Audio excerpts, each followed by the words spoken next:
নবী সাল্লাল্লাহু আলাইহি সাল্লাম একবার 3 দিন ওনারা তিনজন আবু বকর, ওমর এবং আমাদের নবী সাল্লাল্লাহু আলাইহি সাল্লাম তিনজনই ক্ষুধার্ত ছিলেন টানা 3 দিন।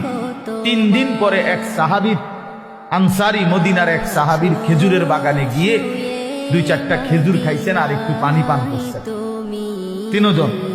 তো নবী সাল্লাল্লাহু আলাইহি সাল্লাম তখন হযরতে ওমর রাদিয়াল্লাহু তাআলা আনহুকে বললেন, ওয়াল্লাহি লা তুসআলু আন হাযান নাঈম। ওমর, আল্লাহর কসম, এই যে খেজুর আর পানি খাইলা এইটার ব্যাপারে হাসরের দিন তোমাকে আল্লাহ জিজ্ঞেস করবে, ওমর এটুকুর হক কি আদায় করছে?